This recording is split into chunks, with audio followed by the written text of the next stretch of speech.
Muitos dias se passaram, muitas emoções também, desde o nosso último episódio do podcast Vamos Juntos. E diante de tanta correria, de tanta coisa, é claro que a gente está devendo ainda algumas coisas para vocês. Dentre elas está ela que já está entre nós, que é uma continuação, um complemento, um passo a mais dado pelo nosso Papa Leão XIV, que é a sua primeira exortação apostólica, a Dilexit Te. Quem já leu a Dilexit Nos, que foi a do querido Papa Francisco do ano passado, com certeza agora vai ter um sabor mais precioso, um passo a mais que vai dar na sua santidade a partir da leitura da Dilexit Te. Vamos conhecer então um pouquinho dessa exortação apostólica que é tão linda, que é cheia de ensinamentos para nós? Você está no lugar certo para estudar mais sobre ela, viu? E espero que você já tenha lido alguma coisa ou visto aí em sua comunidade. Se não, o lugar é aqui. Se já viu, vai complementar aqui conosco. Se ainda não viu, vem com a gente. Você está no podcast Vamos Juntos.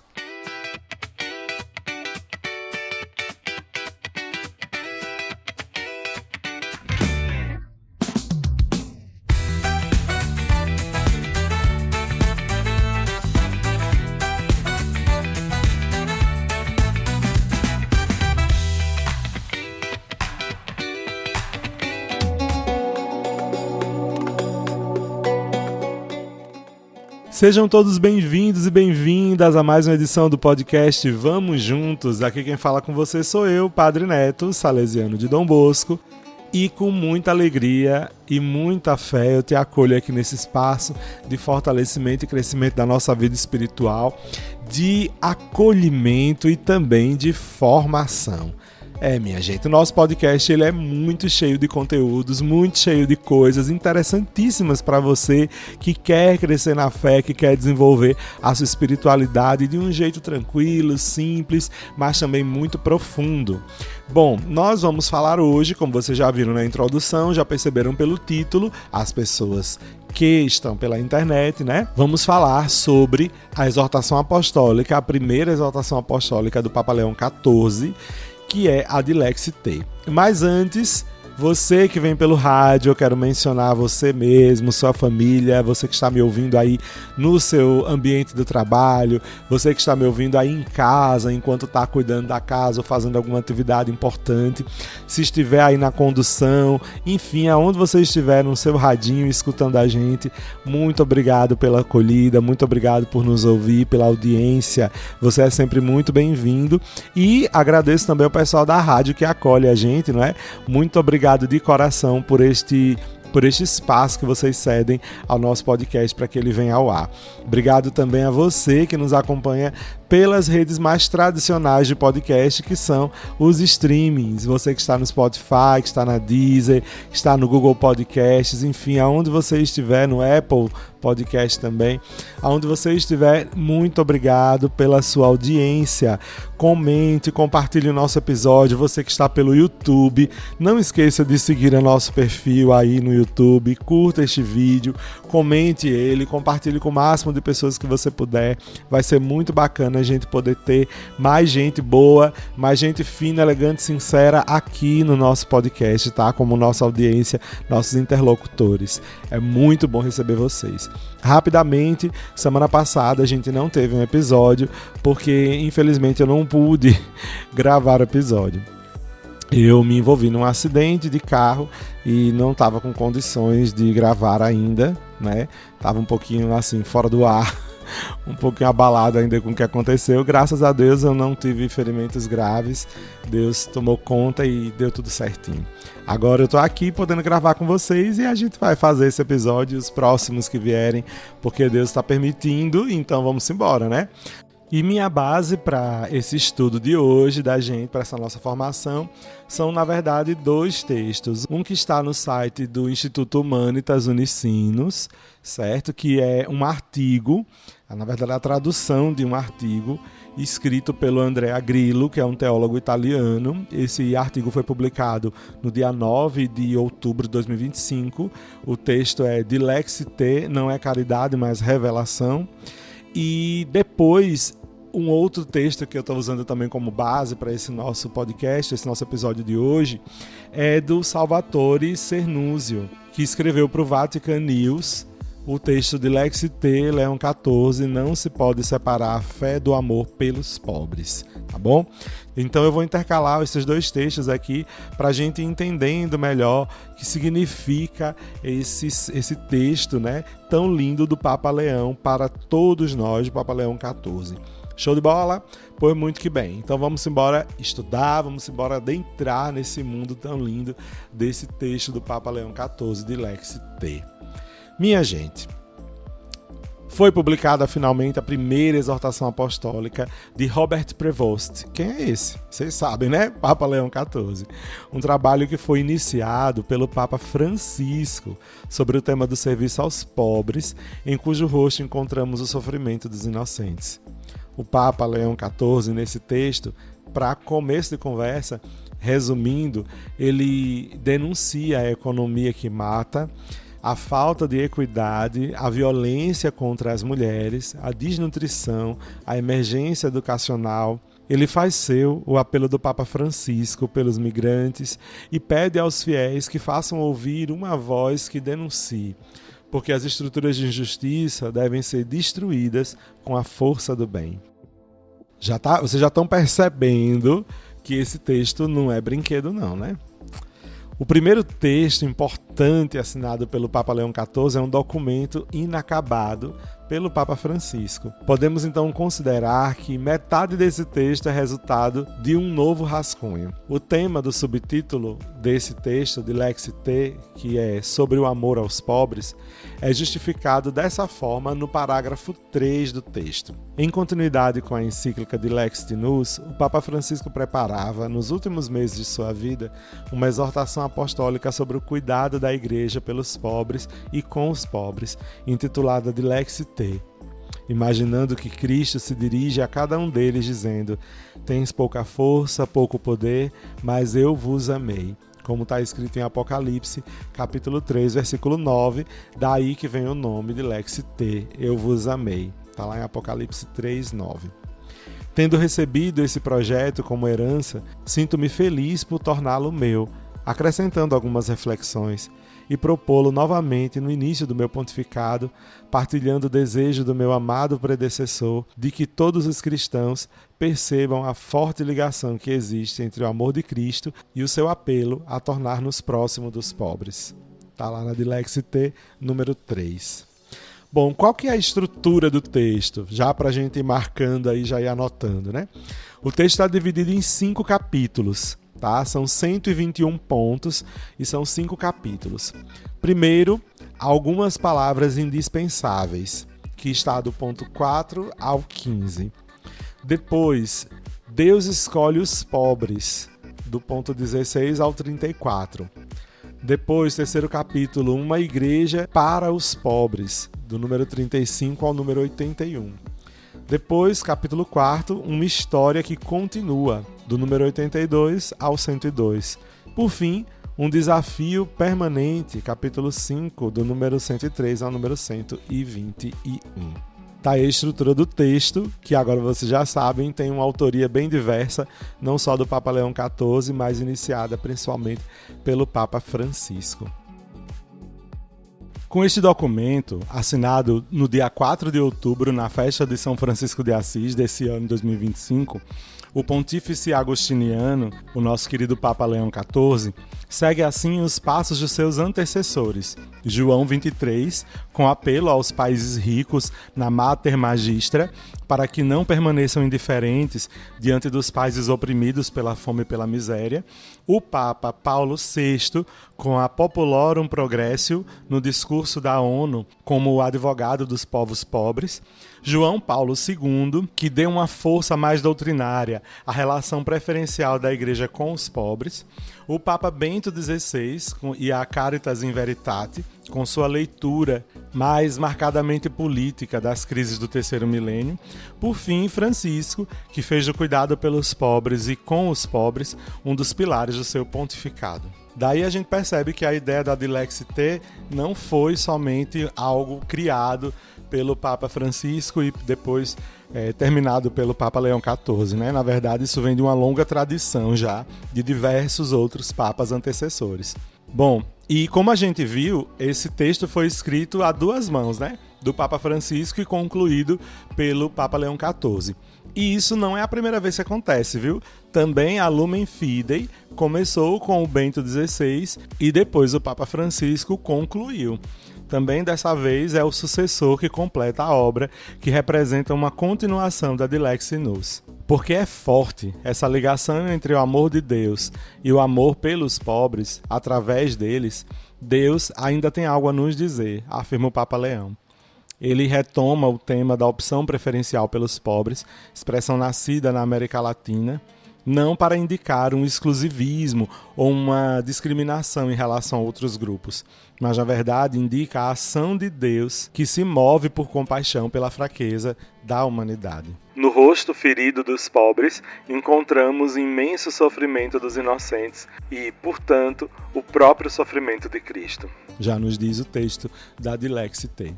São numerosos os pontos para reflexão, numerosas as motivações para a ação nessa última exortação apostólica, na qual a gente analisa o rosto da pobreza, na verdade, os rostos da pobreza. A pobreza daqueles que não têm meios de subsistência material, de quem é marginalizado socialmente e não possui instrumentos para dar voz à dignidade de suas capacidades. A pobreza moral, espiritual, cultural, a pobreza de quem não tem direitos, nem lugar, nem liberdade.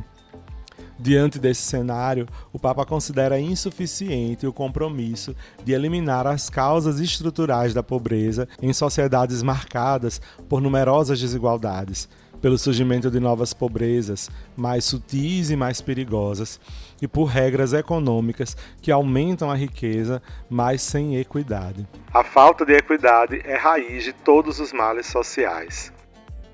A partir dessas palavras indispensáveis, passamos à delineação de uma teologia da pobreza no capítulo 2 da Dilexi T. Ela começa com a opção preferencial pelos pobres, desenvolvida inicialmente, como a gente viu, na América Latina. Isso implica uma releitura do Antigo e do Novo Testamento. E o texto da Dilexi T afirma no número 19. É nesta condição que a pobreza de Jesus pode ser claramente resumida. É a mesma exclusão que caracteriza a definição dos pobres. São excluídos da sociedade. Jesus é a revelação desse privilegium pauperum. Ele se apresenta ao mundo não apenas como Messias pobre, mas também como Messias dos pobres e para os pobres. Depois ele segue com o exame dos textos do Antigo e do Novo Testamento, especialmente aqueles que estão referentes a Jesus e que mostram a clara relevância da pobreza. Daí segue uma pergunta. Pergunto-me muitas vezes porque, apesar da clareza da Sagrada Escritura a respeito dos pobres, muitos continuam a pensar que podem excluí-los da sua atenção. Isso está na Dilexi T número 23. Seguem-se também outras considerações, nas quais, seguindo Francisco, Leão expressa o seu próprio espanto pelo fato de, diante de tantos textos bíblicos bem claros, haver por vezes um esforço de atenuar ou de relativizar esses textos. Por outro lado, as atenções relativas à igreja primitiva são muito claras e inspiram grande parte da nossa história. A partir daí começa o terceiro capítulo, que pode ser entendido como uma grande história da pobreza da igreja, de Paulo a Lourenço, de Ambrósio a Santo Inácio de Antioquia. E aí a gente vai entendendo que a teologia patrística, segundo o próprio texto da Dilexi T, era prática, visando uma igreja pobre e para os pobres, recordando que o evangelho só é anunciado corretamente quando nos impele a tocar a carne dos últimos e advertindo que o rigor doutrinal sem misericórdia é conversa fiada. Tá lá na Dilexi T, número 48, viu? Então, já vamos aprendendo o que a igreja, o que aqui o nosso Papa está nos dizendo. Dessa forma, o desenvolvimento de ordens modernas, tanto as masculinas quanto as femininas, para o cuidado com os doentes, deve ser considerado como emergências de uma evidência antiga. Quando a igreja se ajoelha ao lado de um leproso, de uma criança desnutrida ou de um moribundo anônimo, realiza sua vocação mais profunda, amar o Senhor onde ele está mais desfigurado. Está lá também no número 52 da Dilexi T. O Papa Leão ainda afirma no número 13 da Dilexit: quando dizem que o mundo moderno reduziu a pobreza, fazem-no medindo-a com critérios de outros tempos, não comparáveis à nossa realidade atual. Isso aí é verdade, viu, Papa? Desse ponto de vista, ele saúda então com satisfação o fato de que as Nações Unidas tenham colocado a erradicação da pobreza como um dos objetivos do milênio. No entanto, o caminho é longo, especialmente numa época em que continua a vigorar a ditadura de uma economia que mata, em que os muitos ganhos de poucos crescem exponencialmente, enquanto a maioria estão cada vez mais longe do bem-estar daquela minoria feliz, e em que se confundem ideologias que defendem a autonomia absoluta dos mercados e a especulação financeira. E isso, de fato, é uma ditadura que mata. Portanto, algumas questões cruciais precisam ser levantadas. Os menos dotados, ou seja, os menos ricos, não são seres humanos também? Os fracos não têm a mesma dignidade que os fortes? Aqueles que nascem com menos oportunidades são menos valiosos como seres humanos e devem se limitar apenas a sobreviver? O valor de nossas sociedades depende da resposta que dermos a essas perguntas, e o nosso futuro também depende disso. Ou recuperaremos a nossa dignidade moral e espiritual, ou cairemos como num poço de imundície, diz pra gente o número 95 desta exortação apostólica. Essa consciência chama o povo de Deus a denunciar e a expor-se, mesmo que isso custe ser chamado de estúpido. Diz ele no número 97.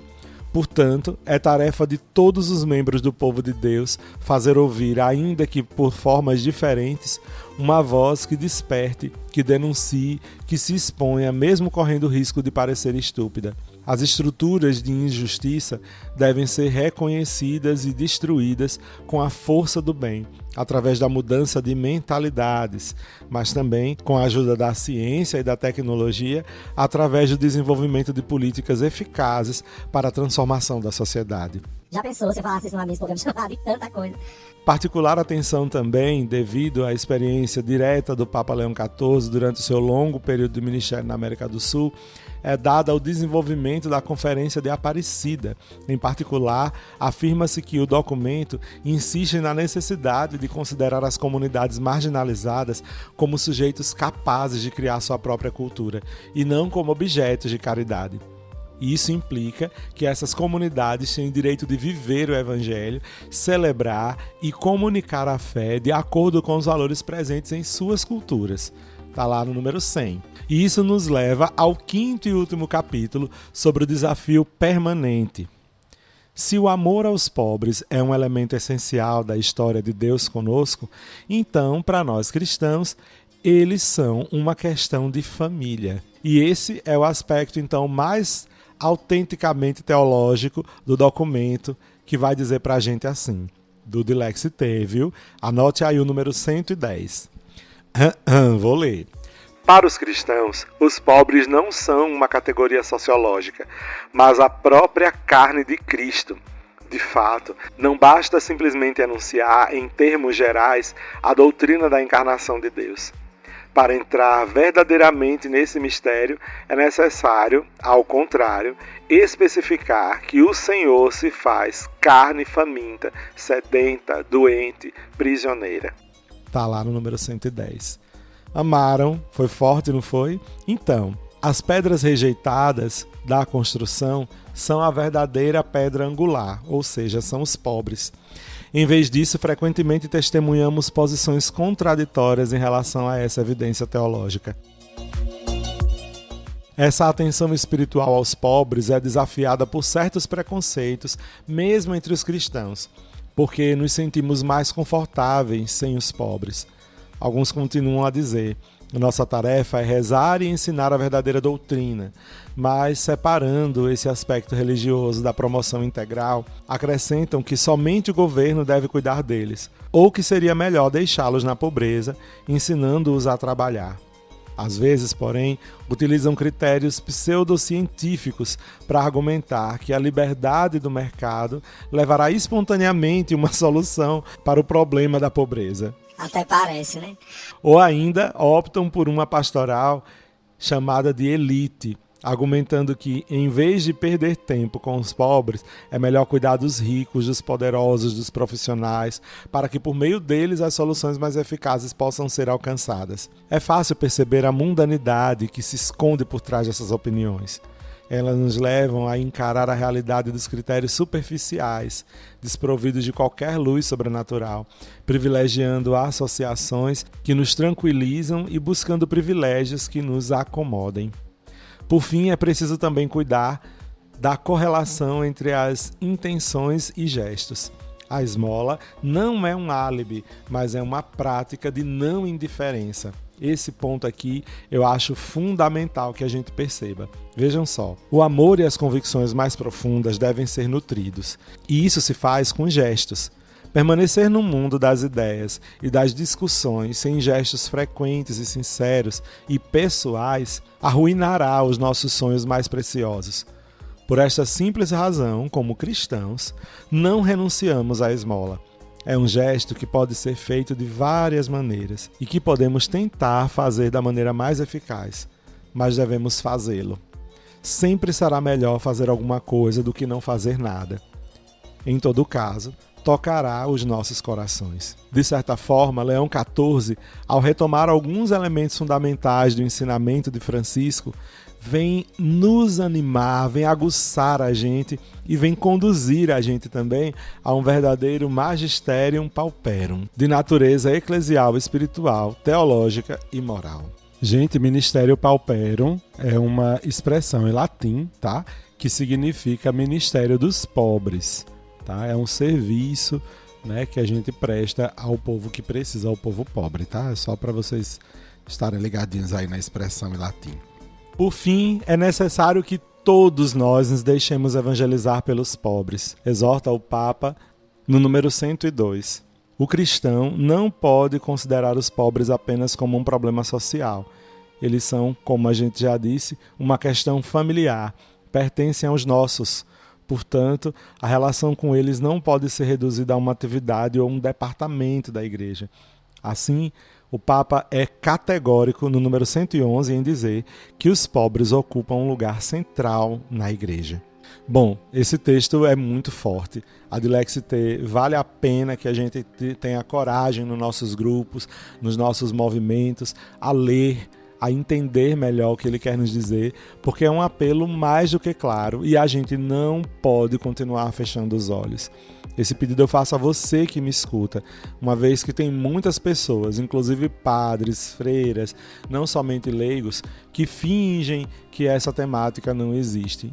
Né? E aí a gente precisa tocar ela de frente. Lembrar que os irmãos mais pobres mostram pra gente o quanto a nossa fé ainda é vacilante, o quanto ainda muitas vezes não temos fé, mas a gente tem uma meio que caricatura de fé, porque a gente acha que acredita num Deus que não é o de Jesus Cristo. É um Deus que é só um pedacinho dele, não é o total que Cristo mostrou para a gente. Então, vamos nos abrir cada vez mais à leitura desse texto, a entender melhor o que ele quer nos dizer e a abrir o nosso coração para que a gente, como igreja e como sociedade, possa pensar na causa dos nossos irmãos que hoje sentem fome. E aí eu falo isso em primeira pessoa também, né? Eu não estou jogando isso só para vocês, não. Eu percebo que ainda me falta muita santidade na questão dos mais pobres, porque o discurso não basta, a prática tem que ser mais efetiva, não só de minha parte, mas também de minha parte. Tá bom? Então vamos nos dedicar a ouvir o que o nosso pontífice nos diz, o que o nosso líder tem a nos falar e vamos acolher no coração essas palavras. Bom, quem quiser ler a Dilexite, quem quiser ter em casa, em suas mãos, de maneira física, você precisa comprar ela nas livrarias católicas. Mas se você quiser ter ela online, não quiser pagar por ela, mas quiser ter ela apenas de maneira digital, você pode procurar no site do Vaticano. É só você digitar aí no seu buscador Dilexite e aí você bota do ladinho assim PDF. E aí vai aparecer o texto lá na íntegra do site diretamente do Vaticano, onde você pode até baixar para você ler sem precisar ser de maneira online. tá bom? Espero que vocês curtam muito esse episódio, que vocês comentem com todo mundo sobre essa temática e muito mais, que vocês gravem no coração e deixem essas palavras mudarem a sua prática cristã. Vai ser a nossa maior alegria saber que esse episódio contribuiu com a santidade de vocês, abrindo ainda mais a mente e o coração de vocês ao que realmente importa na prática cristã, na nossa consciência cristã, tá bom? Fiquem com Deus, espero vocês num próximo episódio. Quando vocês forem rezar, agradeçam a Deus pela misericórdia dele na minha vida, tá bom? E assim, obrigado, Senhor, pela vida do Padre Neto, que o Senhor livrou aí de um momento mais difícil, né, de um momento mais assustador na vida dele. E graças a Deus eu fui protegido, fui cuidado e amparado. Deus cuidou mesmo. E eu agradeço muito a Deus cada dia da vida. Então, por favor, hoje agradeçam a Deus quando ouvirem esse episódio, tá bom? Pela minha vida. Valeu! Nunca é demais lembrar, a gente pede que vocês nos sigam em nossas redes sociais, procure a gente no Instagram, podcast Vamos Juntos. Se você está no YouTube, curta esse vídeo se você estiver curtindo, siga o nosso canal, compartilhe, comente com todo mundo que você puder. E se você quiser escutar outros episódios do podcast Vamos Juntos que você ainda não ouviu, desde que você começou a acompanhar a gente, procure a gente lá no Spotify. No Spotify tem todos os programas disponíveis, desde o primeirinho lá. Vocês vão ver assim a nossa qualidade técnica melhorar assim a cada episódio, né? Graças a Deus. Então procura por nós lá, veja os temas. E se você se interessar em compartilhar também esse material na rádio da sua comunidade ou então na sua cidade, manda mensagem para mim, tá? No Instagram, Antônio João Neto, ou então para nós lá do podcast Vamos Juntos, podcast Vamos Juntos, você procura lá no Instagram, já falei para vocês, que com certeza a gente vai bater um papo bacana para poder compartilhar mais e mais conteúdo, tá? Seguindo a gente no Instagram, você não só tem acesso a quando sair um episódio novo, mas também aos domingos tem uma surpresinha. Não vou dizer qual é para quem não sabe ainda. Quem já sabe, não conta não, tá? Deixa o pessoal seguir que que eles vão ver o que é que acontece lá no domingo no nosso perfil do Instagram. Bom, é isso, viu? Recado tá dado. Fiquem com Deus, espero vocês num próximo episódio e olha, eu estarei presente e vocês vêm comigo? Então, se a resposta é sim, vamos juntos!